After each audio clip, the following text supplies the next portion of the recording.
I learn so much from my clients. They grow me.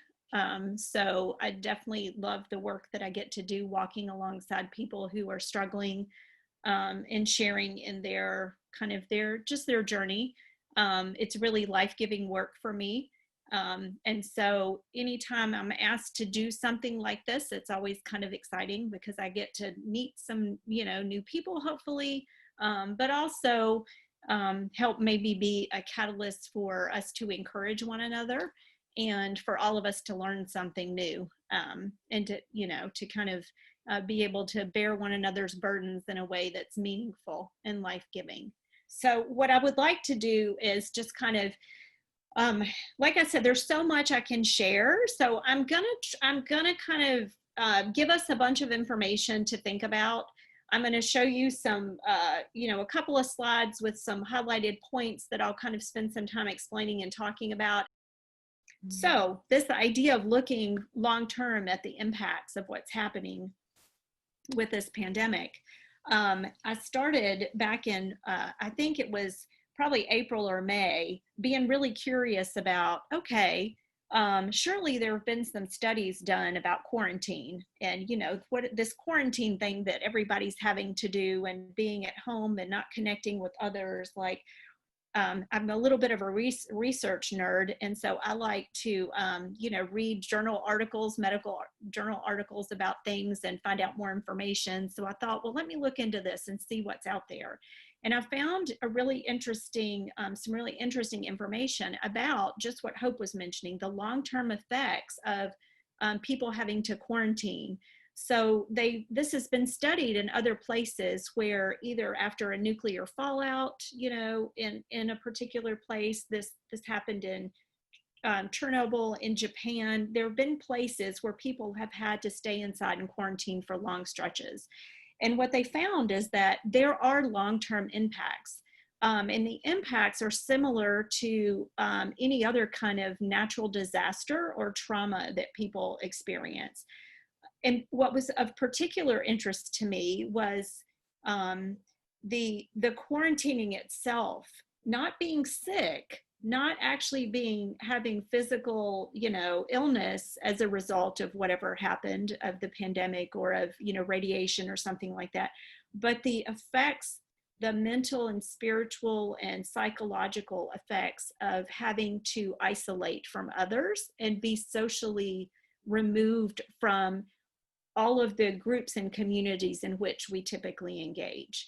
And what they found was that for children in particular, they found that there were effects 2 years and 3 years out from the event, that children were still experiencing symptoms of trauma.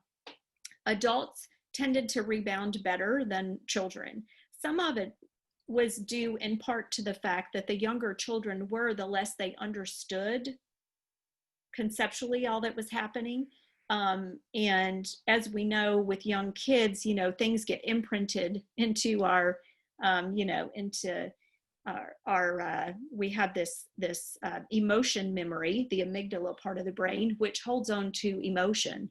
And remembers the emotion of something in a way that we don't often think about. We think about remembering, actual facts or events. And so those lasting effects were really surprising to me to see that with kids, even in the best of situations, that we should expect a couple of years of effects with that. So moving forward, as this thing started to drag on, I noticed a common theme with a lot of the clients I work with, that everybody around September, I don't know if you remember anything about what was going on for you around the month of September, but around that time frame, over a period of a couple, 3 weeks, nearly every client I saw was talking to me about, I just don't know what's wrong with me. I feel like I've hit a wall. I'm just really, I'm pacing, I'm cranky, and I don't really know why. I've lost motivation. I'm tired. I'm just so sick of all this. And I think everybody just kind of hit this had started experiencing serious quarantine fatigue. And I found this great article by a PhD, Ann Maston, who's a psychologist and a professor of child development at the University of Minnesota, who wrote this awesome article about surge capacity, and that our surge capacity was depleted. Surge capacity, the way she describes it, is the collection of systems that we have, our adaptive systems, our ability to adapt to things. So those are mental and physical, that we draw on for short-term survival in a crisis. So something traumatic happens, we have like an ability to pull together all of, our physical and emotional and mental resources to get through a short-term crisis. But typically, after that crisis is over for a shortish period of time, things start to improve. Think, a tornado, a flood, something like that, typically doesn't last forever. We start to rebuild and things start to change. There's an end in sight, so to speak. What's unusual about a pandemic is that we can't really see the light at the end of the tunnel. We don't know when this thing's going to be over. And I think what happened in the fall was that people started to the reality that this wasn't going to go away really soon started to set in with people. And our surge capacity was depleted. And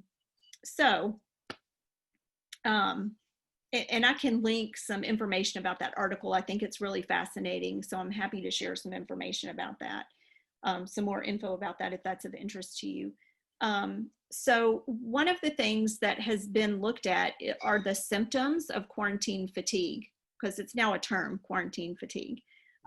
It's not COVID fatigue, because COVID fatigue is really associated with having coronavirus, like being infected, and there is a fatigue component that is lasting for people who recover, but kind of have, months of feeling exhausted and tired afterwards.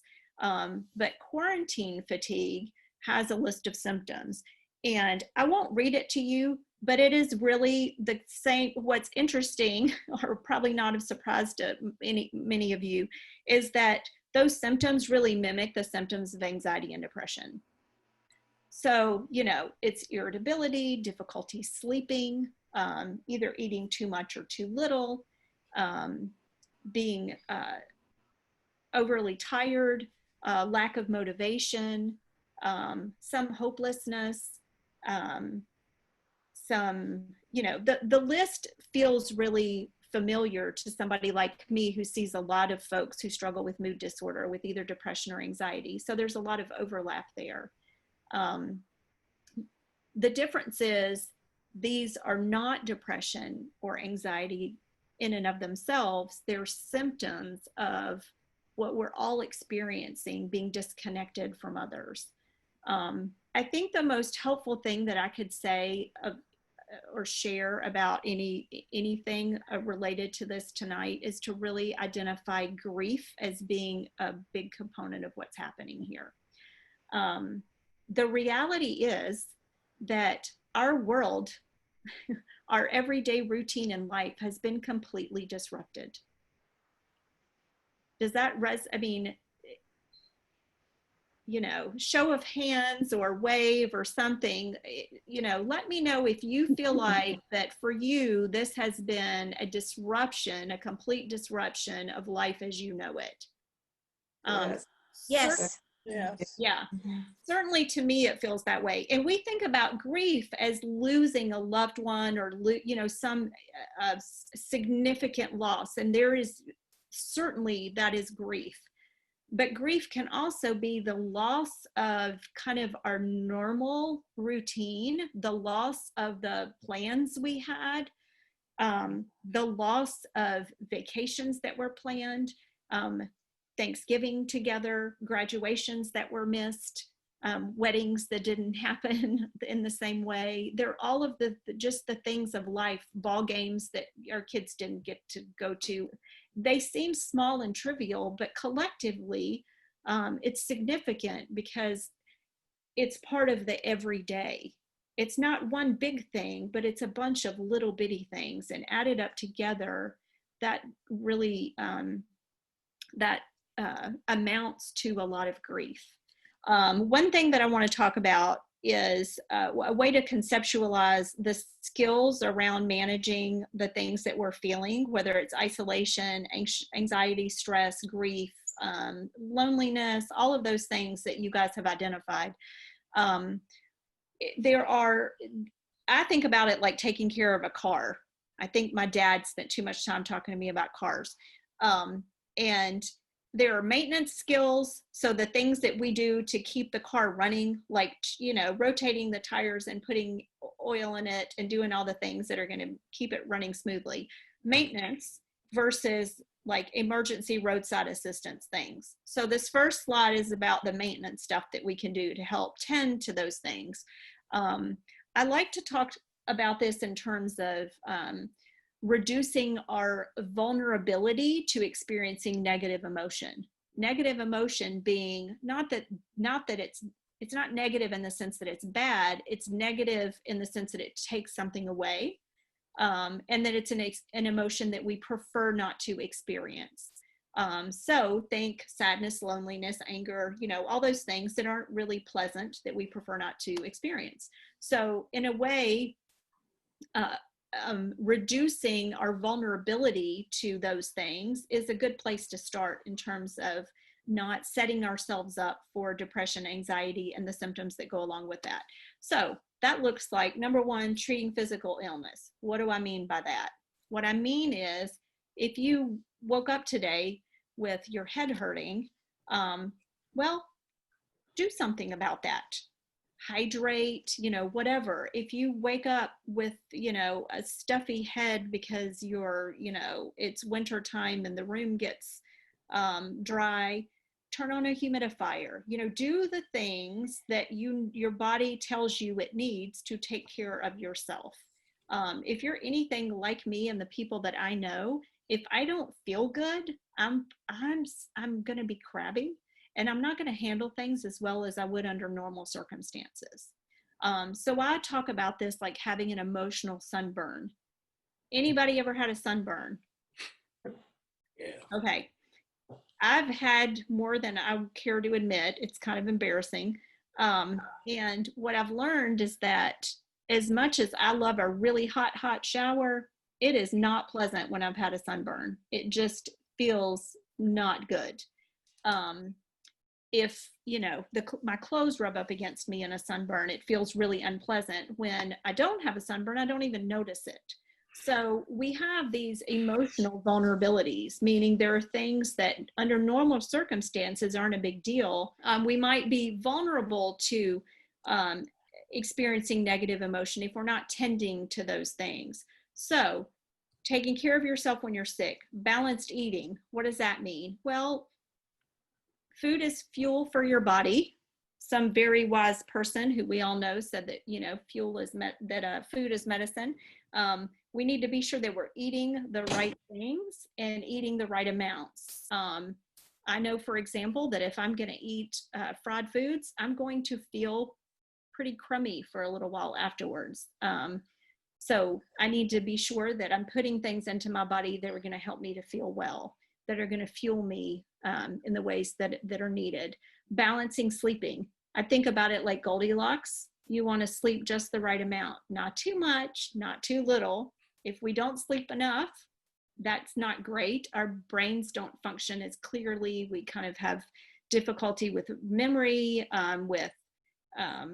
it manifests. We have all kinds of problems that manifest when we're short on sleep, but the same is true when we sleep too much. So getting the right amount of sleep.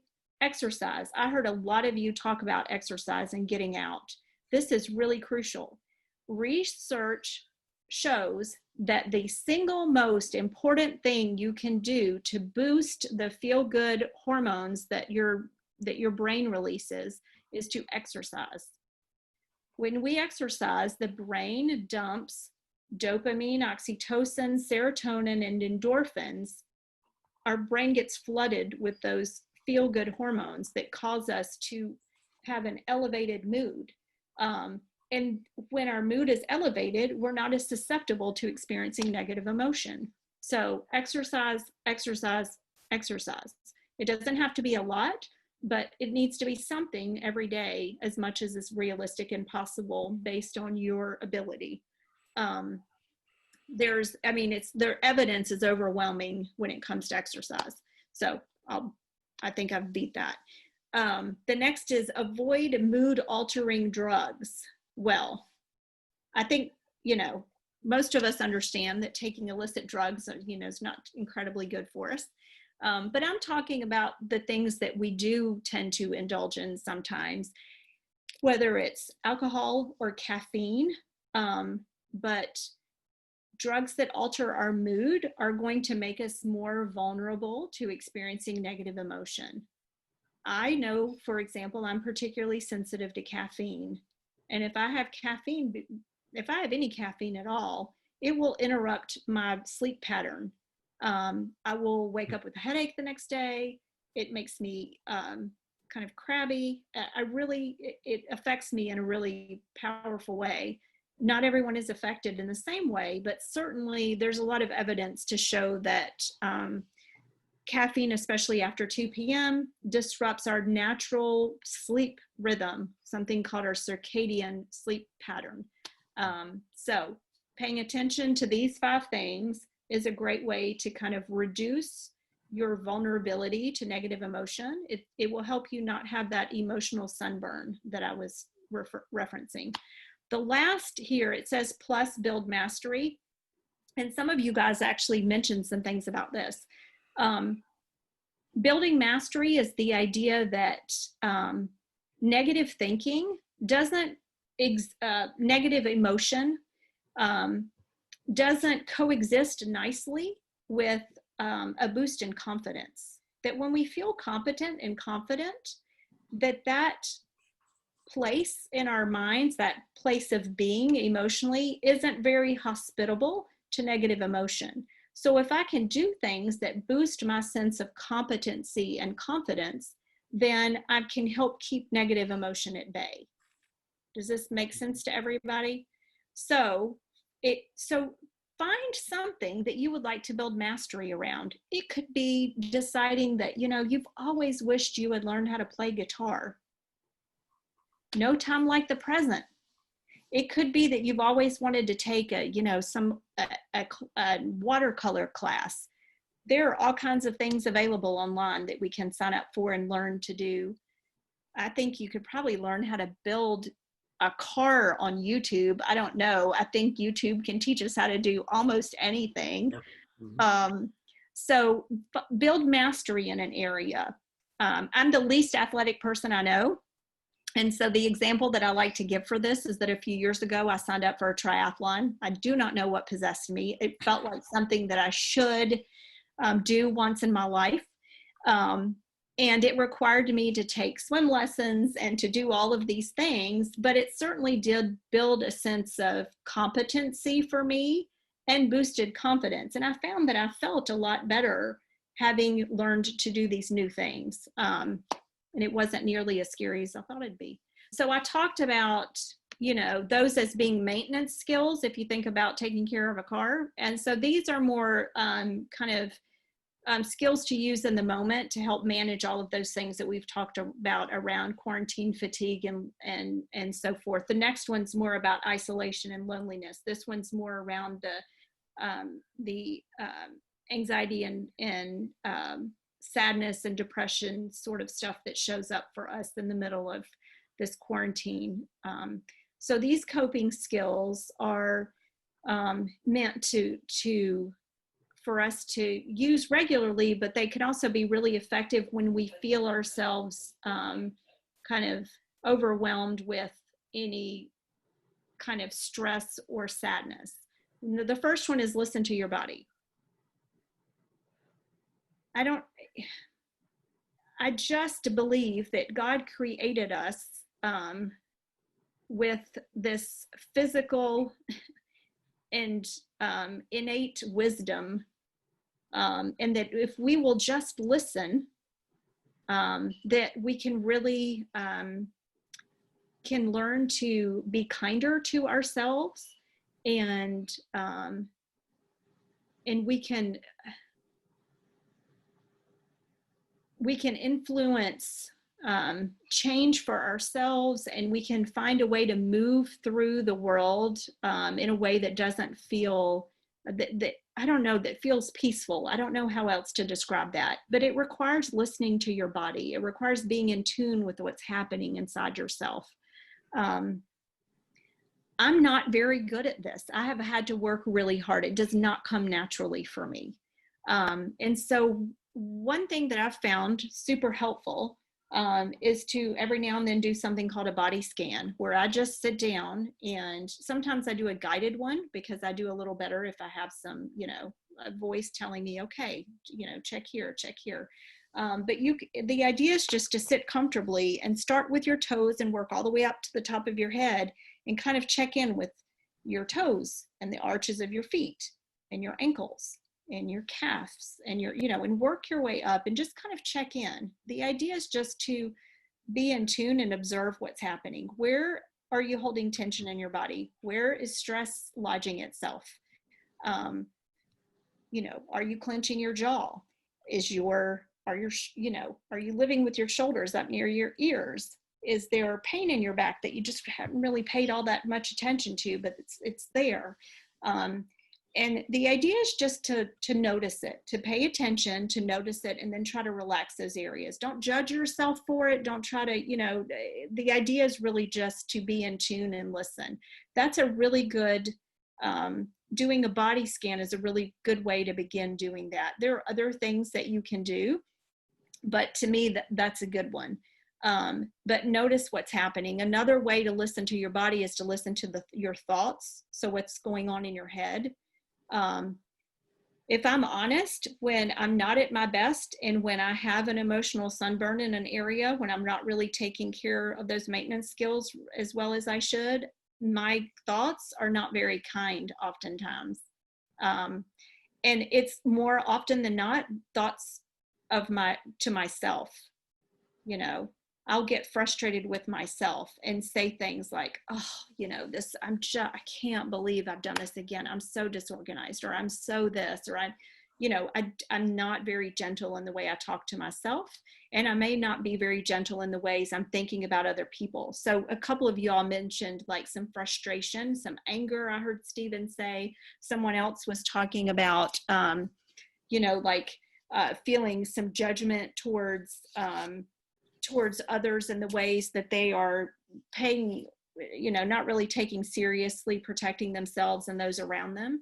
This is where we can really check in with our thoughts, fact check them, and find ways to not to let go of judgment, whether it's judgment towards other people or judgment towards ourselves. Finding ways to acknowledge that that's a judgmental thought we're having, that it's not healthy or helpful, and then let that go. The next one is about honoring our grief, and I've touched on this already, so I won't spend a lot of time talking about it. But we've lost a lot in this. A lot of the everyday normal stuff, hugs, touches from people. I haven't set foot in church, and I'm a preacher's kid. I grew up in church. I haven't been in a church in months. It feels so foreign to me. We've lost a lot. And so honor that grief. It's okay to feel sad about that. It is okay to acknowledge that. I think sometimes we think, well, others have lost so much more. This is not, we invalidate our own experience because we think, well, nobody's died in my family, so I really don't get to be sad about, I didn't get to go on this vacation, or I missed out on such and such. That's actually incredibly invalidating. So I want to encourage you to honor your grief, which just means acknowledging it. You're allowed to feel sad. Let's not wallow in it, but let's honor it and acknowledge it. Give it some space. The next one is about acting opposite our emotion, which what that really means is our emotion generally wants us to do things that aren't terribly helpful if we're feeling negative emotion. If I'm sad, I typically want to go get in bed, pull the covers over my head, and not talk to anybody. Well, that's not super helpful. That's not going to help me feel less sad and less lonely. If I'm angry with somebody, the last thing I want to do is communicate and talk to them. Or maybe what I want to say to them is not kind. Well, that's not going to help the situation any. So my emotion wants me to respond in a way oftentimes that isn't helpful. So we need to figure out how to recognize that and act opposite of our emotion. So if I'm sad, maybe instead, and lonely, maybe instead of feeling sorry for myself about that and, you know, sitting and watching a sad movie alone, maybe I'm going to pick up the phone and call somebody, even though I don't feel like it. I know it's the thing that's going to help me feel better and connect. Does this make sense to everybody? I mean, this is common sense stuff, but we tend to fall into patterns that aren't really helpful. The next one is breathing. And we're going to do this one really quick together because I think this is one of the most powerful things we can do. Cortisol is the stress hormone that the brain releases when we are experiencing trauma or anxiety. So if you've heard people talk about PTSD, post-traumatic stress disorder, what happens is that people have heightened levels of cortisol dumping in their brain, and so they're in a constant state of feeling anxiety. Research, a lot of good biofeedback research has been done that indicates that if we can reduce our blood pressure and reduce our heart rate, that cortisol, the production of cortisol is interrupted in the brain. So if my heart rate is low and my BP is low, my brain can't dump cortisol, which means I can't have that experience of anxiety. The single most effective way to reduce your blood pressure and reduce your heart rate is to do some intentional breathing. And it looks like this. It looks like taking it'll be different for everybody. For me, it takes me about 4 or 5 breaths. In through your nose, filling up your belly and your lungs as full as you can get them, and then releasing through your mouth, but intentionally, almost like you're blowing out candles on a birthday cake. And that your exhale would be twice as long as your inhale. And if you do that several times in a row, your blood pressure lowers, your heart rate lowers, and the cortisol production in your brain is completely interrupted, which immediately reduces anxiety. So this is a super helpful practical tool. We have our breath with us everywhere we are, so we can use it at any time, which is why I love this skill so much. So if you're open to it, we can just do it really quickly together. I'll model it for us, but we can do it together. So breathing in through your nose and filling up your belly and your lungs as much as you can. And I tell people to sit up and sit comfortably so you can give some, I tend to slouch, which isn't conducive to like filling my lungs. So sit up straight, throw your shoulders back, and we're going to breathe in through our nose, fill up the belly and lungs. So, and then release nice and slow.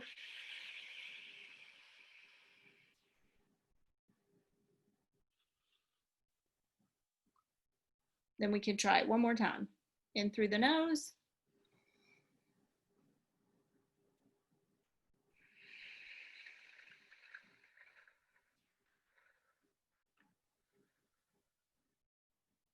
The idea is that your exhale would be at least twice as long as your inhale. Do you notice a difference? Some of you may, after 2 breaths, notice a difference. It takes me usually 3 or 4. But changing your breathing is a great coping strategy because, like I said, it interrupts the production of cortisol, and anxious symptoms will almost immediately start to dissipate. It doesn't fix the problem, but it helps you to manage the symptom in the moment, which is powerful. The next thing is laughing. Y'all, laughing is the best. We know that when we laugh that our brain is dumping oxytocin and serotonin, and it feels good, just like hugging does. We can't hug right now and touch, but we can laugh together, and laughing together creates the same kinds of neurochemical releases in the brain and helps us to connect with others in the same sort of ways that hugging and touching does. So I want to encourage you to laugh with people. Netflix has this awesome thing called Netflix parties where you can watch Netflix with somebody else at the same time. And if you pause, it pauses theirs, and, you know, watch a funny movie together with somebody way far away and laugh together. You're building resiliency and connection when you do that. So laugh loudly, laugh a lot. Find humor in situations when you can. Grab those when you can. The next is about setting boundaries. What that looks like for some of us is setting boundaries between work and regular life in our own home, for those of us who are now working from home. So it may be creating physical boundaries. This also might look like setting some boundaries. This addresses some of what you all talked about. Setting boundaries about what you're comfortable with. You know, if you have people who are wearing masks around their chin and aren't, you know, really doing the things that feel safe for you, it's okay for you to set boundaries and say, I want to socially distance with you and hang out outside, but here's what that will look like. Or we can be together, but here's what that needs to look like for me to be okay. It's okay to set boundaries. It's healthy to set boundaries. Sometimes we need to do that in order to model something healthy for other people. But at the very least, it helps us regain a sense of control over what's happening. Another piece of setting boundaries is setting a schedule. I tend to rebel against schedules, and I also know that they're really good for me. I don't like having a schedule, y'all. I really don't.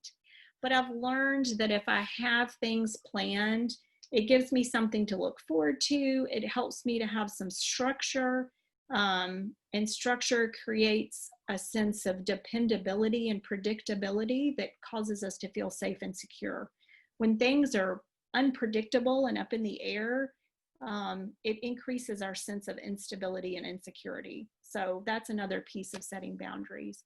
The next one is about getting outside. A couple of you talked about getting outside, just regardless of weather, just get outside. This was my answer to Hope when we did those little breakouts. The thing that's working for me, that's life-giving for me, is I spend an hour walking every day.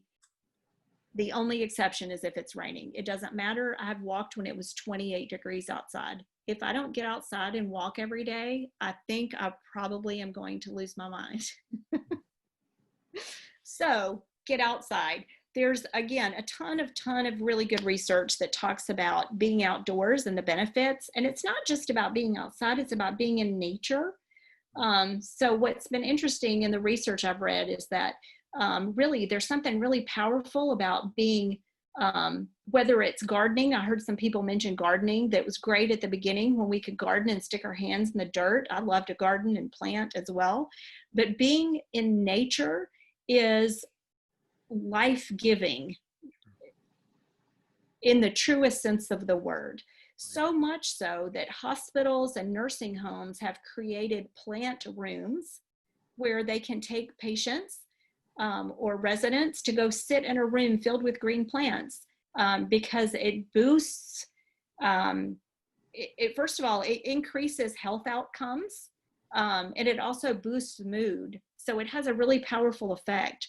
So I think there's something really meaningful about connecting. We are just a small part of God's creation. And if we can connect with the whole of creation, there's something really fulfilling about that kind of, I don't know, it gives life. I don't know how else to explain that. And there's a lot of evidence to support this, so much so that people are really starting to create structures to allow that more and more for people. And last but not least is prayer. David Brownlee alluded to this. Here's the thing about prayer. Not only, if we're a Christian, do we believe and understand that prayer can be powerful, but as a mental health practitioner, there's something really meaningful about the act of praying. Is me acknowledging I can't control all of this, but for a moment, I can take it and put it over here for a little bit and cast it somewhere else. Now, we're human, and we're all going to eventually pick pieces of it back up because we're just really good at that. You know, I can put something at the foot of the cross and say, I'm done, I'm giving this over to the Lord. And before I know it, I've picked it all back up again, because that's just what we have a tendency to do. But for a moment, we have taken all of that angst or worry or heartache or grief, and we've cast it somewhere else for a little bit. And it provides us some respite. So just from a clinical mental health perspective, it's incredibly meaningful. And from my own Christian faith perspective, gosh, there's just something really amazing about knowing that God is bigger than coronavirus, is bigger than this political mess we're in, is bigger than quarantine, is bigger than all of the madness of the world. That we worship a God who is, none of this comes as a surprise to God. And there's something really kind of peace giving to me about that. So there's the information about that. The last one, I'm just going to flash it up here for you to see. It really doesn't require any explanation. And these are the coping strategies for connection. They're just simple ways to connect with people. And they're things that we know, but we're going to have to be a lot more intentional about continuing to make these things happen. And sometimes the things that are working for us stop working. So maybe we need to skip to something else on this list. Now, I'm not going to run out and get a pet because I'm too allergic. But I recognize that this is really meaningful for a lot of people, and they are sweet and cuddly. But pick, kind of look at this and see, a lot of you mentioned doing for others and how meaningful that's been for you. Not only does it provide a way to connect, but it's also you moving outside of your own head for a little bit and doing something that is, meaningful for another person. And hey, you meet people and get to connect. It says talk to strangers because there's actually evidence that shows that, even if you're having just a 2-minute conversation with a clerk in a grocery store, that for people who feel isolated and lonely, that's really powerful. Conversation with people we don't know is still powerful. We were built for community. We worship a God who is a Trinity, who is a God of, God's self is a community of 3, right? So we are built for relationship.